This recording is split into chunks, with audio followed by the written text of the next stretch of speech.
Okay, it's Allie here, and today, Happy New Year. I wanted to chat about converting an image to black and white.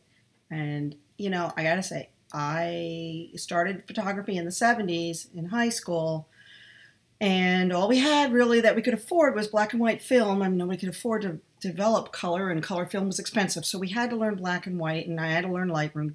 I'm not Lightroom, what am I saying? This is Lightroom. I had to learn darkroom techniques in order to make my black and white images look good.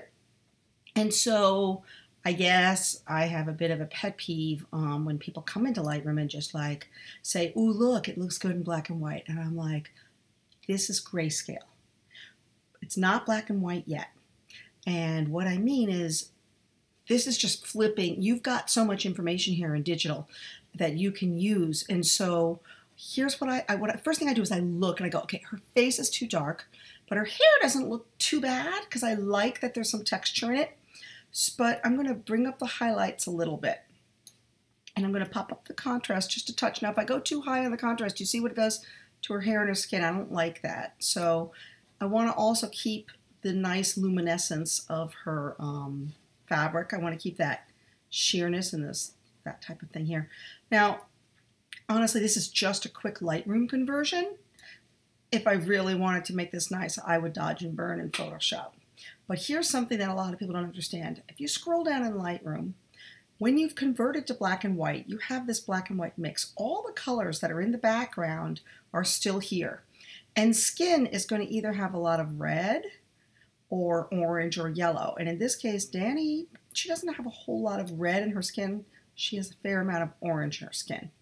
And if you notice, if I can change her skin tone like this, and I want her face to be the focus. So I'm going to open up the orange a little bit to bring her face through.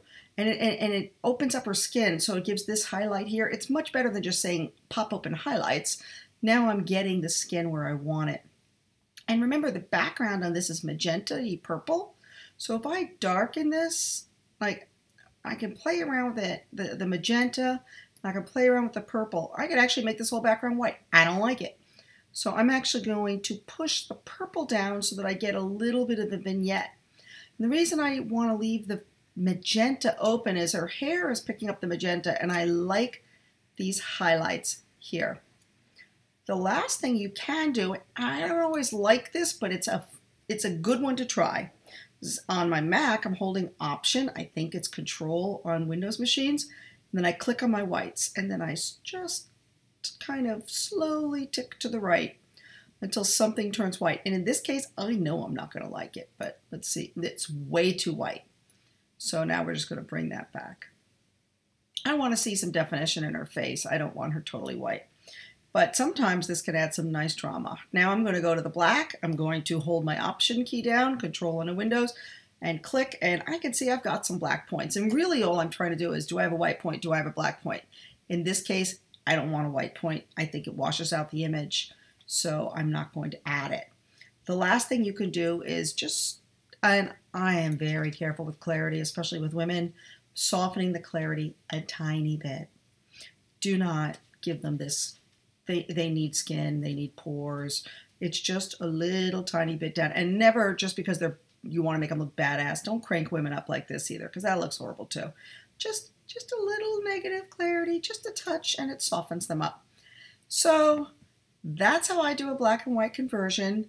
Personally, if I really wanted to work on this, I would take it into Photoshop.